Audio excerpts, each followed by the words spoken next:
네, 저희가 지금 오랫도록 이 하나님의 전신갑주, 영적 전쟁과 관련한 내용을 가지고 말씀을 나누고 있습니다. 저희 그리스도인들은 원하든 원하지 않든 치열한 영적 전쟁 가운데 살아갈 수밖에 없는데요. 이 영적인 전쟁에서 승리하기 위해서 하나님께서 전신갑주를 주셨다 하는 거죠. 6가지 전신갑주 중에서 5가지를 저희가 지금까지 살펴봤습니다. 진리의 허리띠, 의의 흉배, 평안의 복음의 신, 믿음의 방패, 구원의 투구, 이렇게 6가지를 우리가 나눴고요. 이제 마지막 한 가지 하나님의 전신갑주가 남아 있습니다. 마지막은 뭐냐? 우리 17절을 보겠습니다. 구원의 투구, 이게 5번째죠. 그리고 나오는 것이 성령의 검, 곧 하나님의 말씀을 가지라 라고 되어 있습니다. 그러니까 저희가 준비해야 할 마지막 전신갑주는 뭐냐? 성령의 검이다 하는 거죠. 앞에서 나눈 5가지의 전신갑주를 잘 갖춘 후에 마지막으로 준비해야 하는 것, 그것은 바로 검입니다. 칼이요, 칼.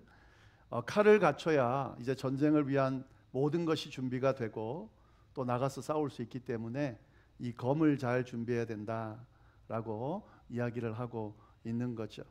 그래서 이 성령의 검에 대해서 우리 오늘 함께 나눌 텐데 이야기가 좀 길기 때문에요. 다음 주와 이게 2번 나눠서 그렇게 이 말씀, 이 주제와 관련되는 말씀을 좀 나누도록 하겠습니다. 이 성령의 검을 이야기하기 전에, 이해하기 전에 우리가 꼭 먼저 알아야 될 내용이 있습니다. 이 내용 때문에 좀 길어지고 다음 주와 나눠서 하게 되는데요. 이 부분을 이해해야 성령의 검, 지금 여기서 말하는 성령의 검이 무엇인지를 분명하게 알 수가 있습니다. 그래서 오늘 이 성령의 검에 대해서 나누기 전에 먼저 우리가 이해해야 하는 내용을 오늘 함께 나누도록 하겠습니다. 저희가 앞에서 5가지의 전신갑주에 대해서 나눴습니다. 근데 이 앞에서 나눈 5가지가 전쟁에서 어떤 용도로 쓰이는 무기들인가를 우리가 잘 알 필요가 있습니다. 어떤 용도로 쓰일까요? 방어용입니다. 방어하기 위한 도구가 있고 무기가 있고 공격하기 위한 무기가 있겠죠. 근데 우리가 앞에서 나눈 이 5가지를 잘 보면 다 방어하기 위한 무기라는 것을 알 수가 있습니다. 그리고 꼭 공격할 수 있는 무기는 하나 있어요. 그게 오늘 나눌 성령의 검입니다. 그러니까 방어용 무기가 5개고 공격용 무기가 하나다, 이런 말이에요.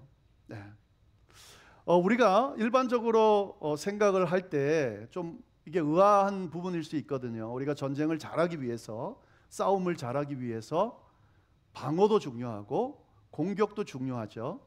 그러면 무기가 어떻게 구성이 돼야 맞는 겁니까? 균형 있게 구성이 돼야 되겠죠. 방어용 무기도 있어야 되고 공격용 무기도 있어야 되겠죠. 그렇게 따지면 셋 이렇게 준비해야 되는 것으로 우리가 생각할 수 있습니다. 그게 균형이 맞는 거죠. 근데 지금 우리가 살펴본 바로는 하나님의 전신갑주는 방어하는 게 5개고 공격하는 것은 하나밖에 없다 하는 거죠. 의미하는 바가 분명히 있을 거예요. 아무 생각 없이 그냥 그렇게 구성하지는 않았을 겁니다. 분명히 의미가 있을 겁니다. 이 의미를 알아야 우리가 이 전신갑주를 어떻게 사용할 수 있을지를 알 수가 있습니다. 전쟁이나 싸움을 할 때 다 아는 내용이겠지만 일반적으로 우리가 그냥 일반적인 전략으로 하면 2가지 전략이 있다고 볼 수 있죠.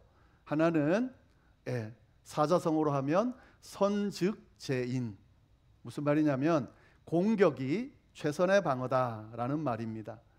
그러니까 싸움을 하거나 전쟁할 때 먼저 선수를 치는 거예요. 공격을 먼저 하는 거예요. 그게 유리하다 하는 전략입니다.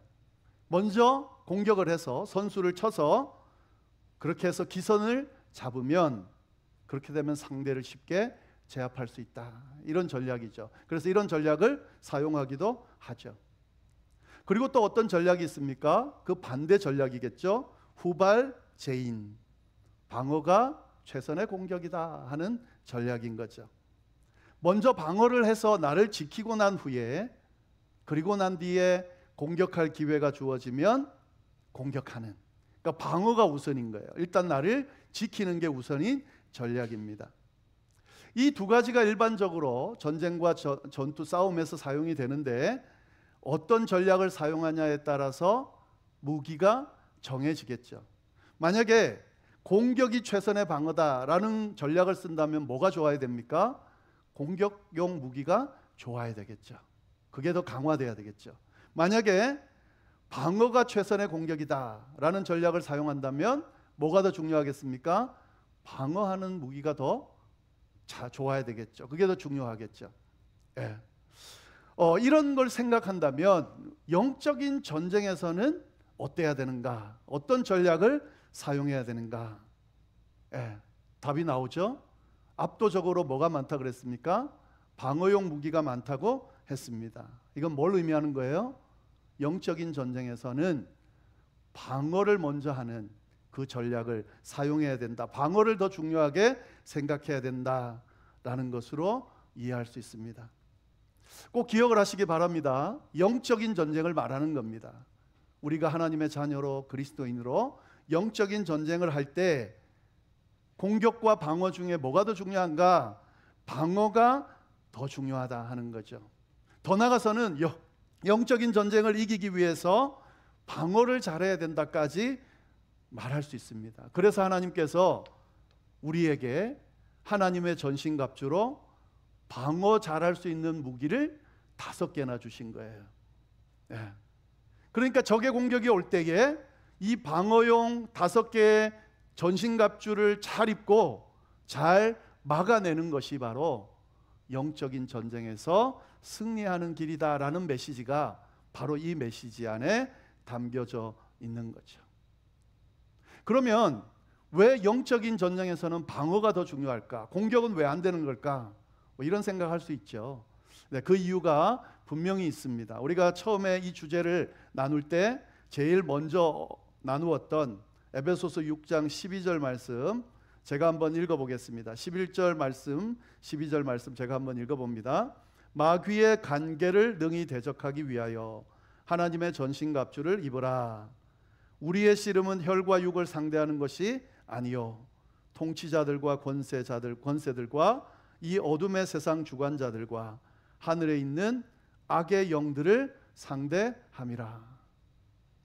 이 영적 전쟁을 설명하면서 가장 먼저 이 영적 전쟁의 적이 누군지를 분명하게 이야기하고 있습니다. 누굽니까?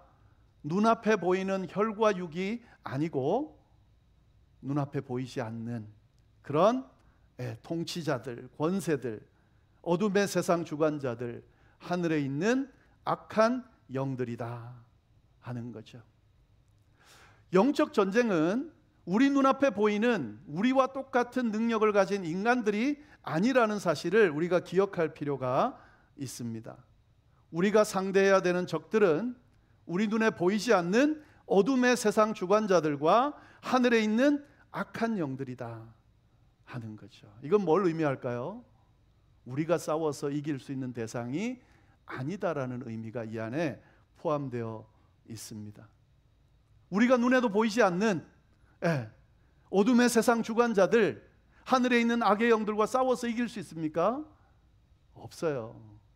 싸워서 이길 수 없는 상대다라는 거죠. 이건 뭘 의미하는 거예요? 우리가 공격해서 이길 수 있는 대상이 아니다라는 의미가 이 안에 담겨져 있는 거죠. 우리의 적은 우리의 능력을 뛰어넘는 초월적인 능력을 가진 존재이고 그 초월적인 존재들과 싸우는 것이 바로 영적인 전쟁이다 하는 거죠. 우리가 전혀 예상하지 못하는, 보지도 못하는, 감당하기도 쉽지 않은 초월적인 능력을 가지고 언제 어떻게 어떤 방법으로 공격할지도 모르는 전쟁이 바로 영적인 전쟁이다 하는 거죠. 그러니까 공격해서 싸워서 이긴다는 건 말이 안 되는 거예요. 그러니까 우리가 못해서 할 수가 없는 거예요. 영적 전쟁은 공격이 최선의 방어다라는 말이 적용될 수가 없는 전쟁이에요. 그런 대상과 싸우고 있기 때문에 그렇습니다. 그래서 그러면 이 전쟁에서 우리가 할 수 있는 건 뭘까요? 막는 수밖에 없는 거죠. 잘 막는 거죠. 잘 막아서 누구를 보호하는 거예요? 나를 보호하는 거죠. 내 영혼을 보호하고 내 몸을 보호하고 내 주변에 있는 관계를 보호하고 내 주변에 있는 공동체를 보호하는 거죠. 이게 영적 전쟁의 핵심 내용이다 하는 거죠. 영적 전쟁을 우리가 생각할 때, 하나님의 전신갑주를 입고 막 대적할 때 우리가 기억해야 되는 것은 막고 싸우고 공격하고 이게 아니에요. 공격은 없는 거예요.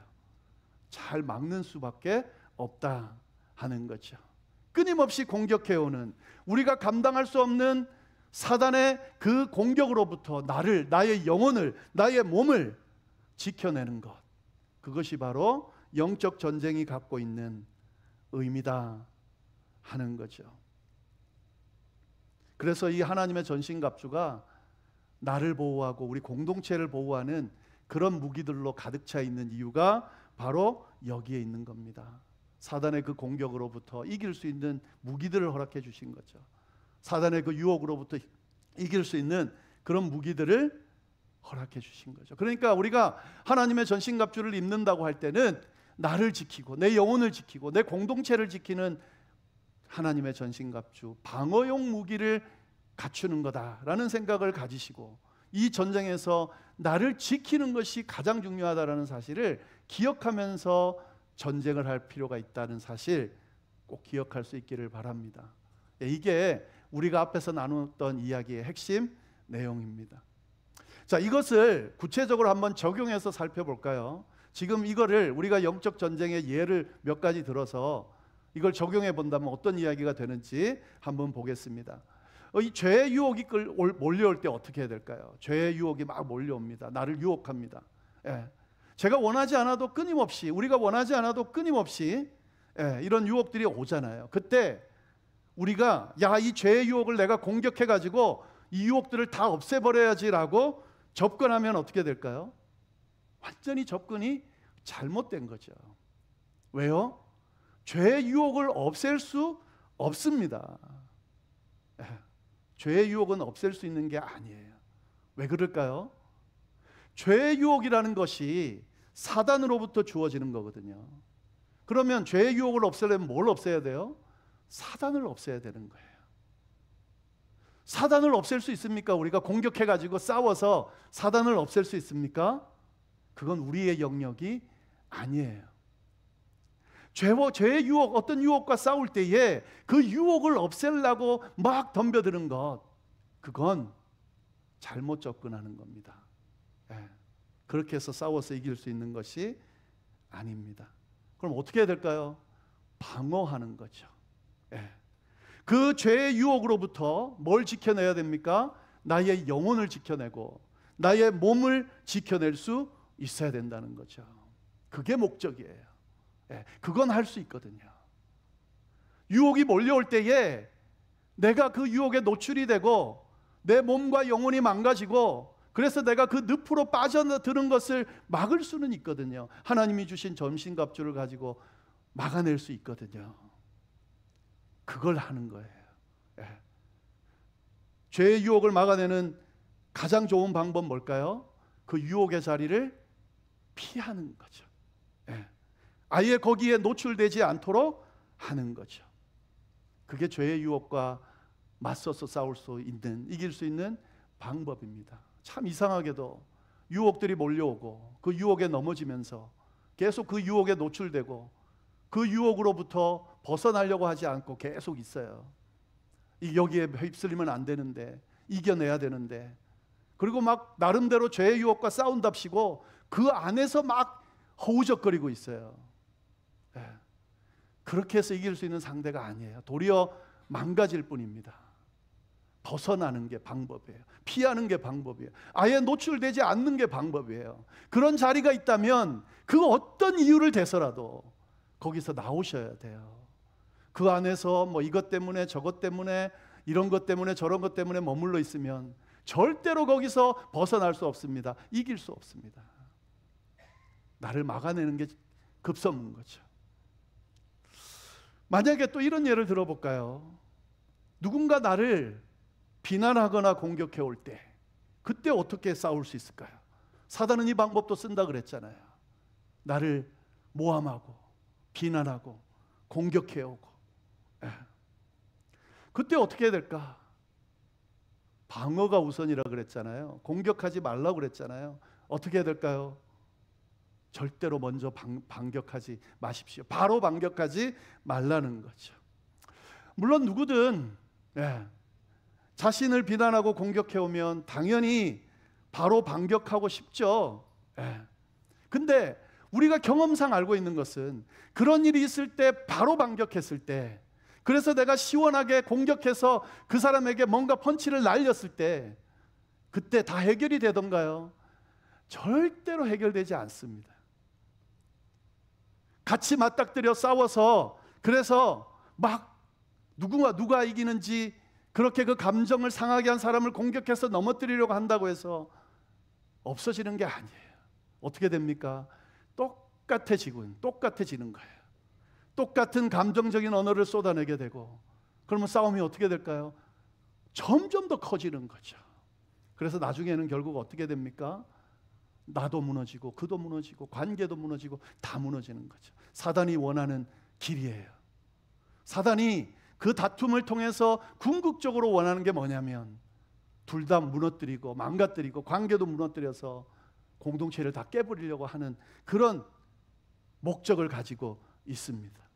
그러니까 내가 그런 내 노출이 됐을 때 공격해서 이겨내려고 하는 것은, 그건 영적인 전쟁에서 제대로 싸우는 방법이 아니다 하는 거죠. 그럼 그때 어떻게 하면 될까? 크게 한번 숨을 내쉬면서 한번 침을 삼키는 거죠. 그리고 그 순간을 일단 넘어가고 나를 방어하는 것이 중요합니다. 나를 먼저 보호하세요. 내가 거기 노출돼서 나도 똑같은 사람이 되지 않도록. 너무 화가 나지만 나를 일단 지켜야 제대로 싸울 수가 있거든요. 그래서 나를 먼저 보호하고 지키라는 거예요. 하나님의 전신갑주로 나를 지키라는 거예요. 관계를 먼저 지키라는 거예요. 그리고 나면 그 다음에 어떻게 해야 될지 그때 길이 보이는 것이지, 그것도 없이 바로 맞닥뜨려 같이 싸우기 시작하면 다 끝나는 겁니다. 저도 경험했지만 목회자로서 수도 없이 많은 관계 가운데 이거를 제대로 못해서 다 망가지는 걸 많이 봤어요. 한쪽이 이기는 게 없더라고요. 또 어떤 예를 하나 들어볼까요? 누군가가 나에게 깊이 상처를 줬을 때 어떻게 해야 될까? 이거 참 어렵죠. 마음을 추스르기 참 쉽지 않습니다. 우리는 일반적으로 상처를 받았으면 어떻게 해야 될까요? 받은 만큼 갚아줘야, 그래야 속이 풀리죠. 그건 또 당연한 거예요. 상처를 받고 멍하니 있는 건 바보나 그런 것이지, 감각이 없는 사람이나 그런 것이지. 그런 상처를 받고 어떻게 가만히 있을 수 있어요? 나도 똑같이 갚아줘야죠. 근데 이게 영적 전쟁에서 일어나는 일이라면 바로 갚으려는 그 순간, 대갚아주겠다라고 마음먹는 그 순간 어떻게 될까요? 나도 똑같은 사람이 되는 거죠. 나도 누군가에게 상처를 줘서 그 사람을 어떻게든 처벌해야지 하는 그런 마음이 생기게 되는 거죠. 그 안에는 분노가 일어나고, 그 안에는 시기가 일어나고, 그 안에는 미움이 일어나고, 그럼 어떻게 되겠습니까? 내 영혼이 망가지는 거예요. 나는 지금 시원하게 복수해서 갚아준다 생각할지 모르지만 이 생각을 먹는 것만으로도 나를 망가뜨리고 있는 거고, 내 영혼을 망가뜨리게 되고, 모든 관계를 망가뜨리게 되고, 결국에는 해결이 아니라 전혀 해결되지 않는 쪽으로 영적인 함정에 빠지게 된다는 거죠. 이게 사단이 영적 전쟁을 통해서 행하는 방법이고 방향입니다. 예수님께서 원수를 사랑하라 하셨어요. 근데 원수를 어떻게 사랑해요? 사랑할 수 없죠. 그거는 진짜 불가능한 겁니다. 근데 왜 예수님은 원수를 사랑하라고 하셨을까요? 누구를 사랑하셨어요? 원수를 미워하는 그 영혼이 망가지는 것을 예수님이 볼 수 없기 때문에, 그래서 원수를 사랑하는 명령을 주신 거죠. 사실은 원수를 사랑하는 건 누굴 사랑하는 거예요? 나를 사랑하는 거예요. 나를 지키는 거예요. 나를 보호하는 거예요. 영적인 전쟁이 일어났을 때, 막 그 상황을 공격해서 해결하고 싶을 때, 그때 한 번만 멈춰 생각해 보시기를 바랍니다. 이 공격이, 이 영적 전쟁을 나로 승리로 이끌 것인가, 아니면 망가뜨릴 것인가? 일단 나를 보호하는 것이, 방어하는 것이, 관계를 보호하는 것이 우선입니다. 그러고 나면 그 다음엔 방법이 보일 거예요. 생각이 다른 사람들을 만났을 때, 뭐 더 나가서는 이단들 만났을 때, 그때 어떻게 해야 될까? 이런 분들이 있어요. 막 논쟁을 통해서 그를 꺾으려고 하는 사람들이 있어요. 뭐 가치관이나 사상이 안 맞거나, 특히 뭐 이단들 만나가지고 나는 논리적이고 내가 아주 너무 박식하고 난 신앙이 믿음이 너무 좋기 때문에, 그런 이단들 만나가지고 대화해도 안 넘어갈 뿐만 아니라 그 사람을 설득시키고 바꿀 수 있을 거다라고 장담하는 사람들이 의외로 많이 있습니다. 그리고 뭐 가치관 다를 때 서로 그 논리로 가지고 서로를 설득시킬 수 있다고 생각하는 사람들이 참 많이 있습니다.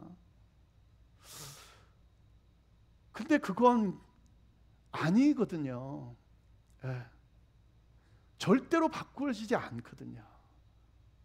그랬으면 벌써 바뀌었겠죠. 서로 그 주장을 하고 있다는 것은 쉽게 바꿀 수 없기 때문에 다투는 거예요. 쉽게 바꿀 수 있다 그러면 다투지 않겠죠.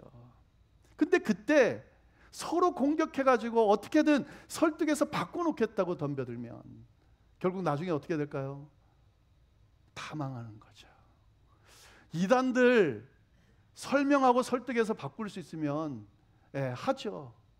근데 그럴 수 있는 사람들이 아닙니다. 아예 영적으로 사로잡혀 있는 사람들이에요. 내가 얄팍한 성경 지식이나 말이나 논리로 바꿔놓을 수 있는 상대가 아니에요. 도리어 대화하다 보면 누가 망가질까요?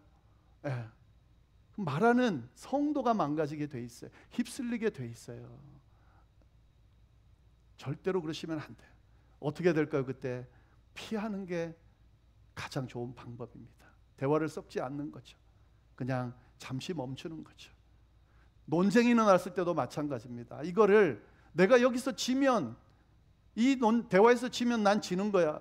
그렇게 어리석은 게 어디 있어요? 저도 그럴 때가 많죠. 그렇게 어리석은 게 어디 있어요? 지금 대화에서 지면 지는 거예요? 그 정도로 우리의 가치가 이 정도밖에 안 되는 거예요? 그렇지 않습니다. 잠시 멈춘다고 해서 절대로 무시당하는 거나 내 진짜 가치가 사라지는 게 아니에요. 도리어 막 주장하고 싸워서 넘어뜨리는 그 사람이 되게 별 볼 일 없어 보인다는 거 아셔야 돼요. 방어가 우선이에요. 교회 안에서 어떤 문제가 생겼을 때 그때 이거 해결한답시고요. 막 옳으니 그러니 막 앞장서서 막 비판하고 판단하는 사람들이 있어요. 급하게 말씀하지 마세요. 절대로. 좀 더 지켜보고 기도해 보세요. 절대로 그 목소리를 높이는 자의 그 공의로운 주장이 100% 다 맞지 않는 경우가 많습니다. 절대로 100% 다 맞지 않습니다. 그렇게 하면서 서로 다툼이 일어나고 서로 탓을 하고 지적하고 할 때에 그 안에는 어떤 마음이 있는 거냐면 나는 다르다. 나는 저 사람과 같지 않다. 나는 아무런 문제가 없고 나는 이 문제에 전혀 영향을 끼치지 않았다는 전제를 갖고 있는 건데 하나님이 보시기에는 아니에요. 다 똑같습니다. 그때야말로 공격하지 마셔야 돼요. 일단 기다려보는 거죠. 그 순간을 넘어가셔야 돼요. 방어하셔야 돼요. 나를 지켜야, 내가 거기에 휩쓸리지 아니해야 나중에 하나님이 쓰실 때 사용될 수 있습니다. 그때도 마찬가지예요. 이 영적인 공격도 사단이 원하는 건 다 일어나서 다 싸워서 다 공격하고 다 망하는 걸 원하는 거예요. 목사로서 제일 힘든 게 이 부분이에요. 저도 주장이 있고 다툼이 일어날 때 지적하고 싶을 때 바로바로 할 수 있죠. 또 하고 싶죠. 근데 그렇게 해서 목회가 될까요? 관계가 다 깨지는 거, 제 말이 아무리 옳아도 그렇게 관계를 맺으면, 그렇게 교회를 이끌면, 그렇게 교회 안에 행하면 다 끝나는 거예요. 다 사라지고 나면 뭐 하겠어요? 성도도 없고 교회도 다 풍지박산 나고 깨졌는데 거기서 무슨 목회를 하며 무슨 말씀을 전하겠어요? 그게 안 되는 거죠. 제가 씨름하고 있는 영적 전쟁은 뭐냐면, 그런 이야기들이 있을 때 누르는 훈련을 하고 있죠. 그런 싸움을 하고 있죠. 왜? 혹시 나도 틀릴 수 있고, 또 이게 옳다 하더라도 지금은 아닐 수 있으니까. 근데 이게 목회자만 그래야 되는 게 아니라요, 성도님들이 다 그렇게 하셔야 돼요. 네.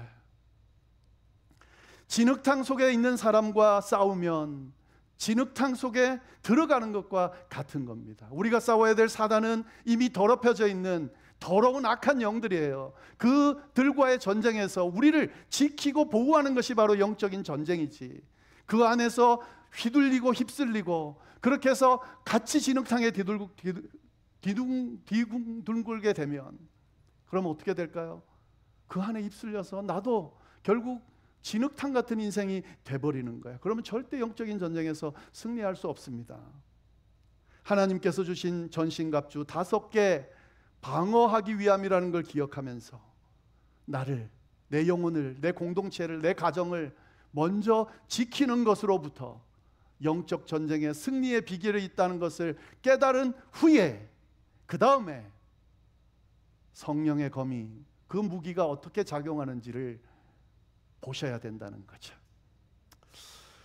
5개의 방어용 무기를 주셨다고 해서 하나님이 그럼 방어만 하라고 하신 거냐? 그건 아니죠. 공격형 무기를 하나 주셨죠. 성령의 검을 주셨습니다. 이건 뭐냐면 공격도 하라는 말이에요. 그러니까 공격도 하셔야 돼요. 근데 방어가 우선이라는 뜻인 거죠.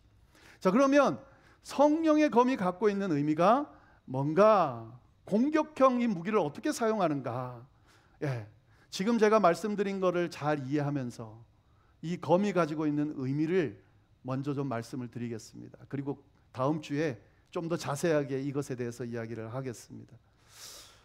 여기서 검, 이 본문에 사용되는 검은요, 그 의미가 물론 이 칼, 우리가 이제 보통 뭐 영화나 이런 데서 보면 그 병사들, 특히 로마 군인들도 싸우는 칼이 있죠. 아니 뭐 이따만한 칼이 있죠. 그 칼을 이야기하는데, 근데 그 칼이 갖고 있는, 여기서 쓰는 칼의, 검의 의미를 우리가 잘 알아야 되는데요, 이 의미는 뭐냐면 긴 칼이 아니고요, 짧고 날카로운 칼의 의미가 이 검 안에 담겨져 있어요. 그게 무슨 의미일까요? 긴 칼, 그래서 막 싸우면서 둘이서 시간을 막 하면서 계속 누가 이길지를 싸워야 되는 그때 사용하는 칼이 아니고, 짧으면서도 아주 날카로운, 잘 다듬어진 그 칼을 말한다. 이게 뭘 의미할까요?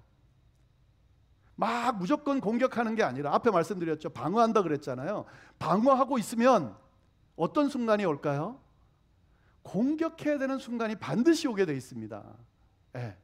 그때 아주 짧고 굵게 치명타를 입힐 수 있는 칼, 그런 의미예요. 이게 검을 준비하란 말은 그겁니다.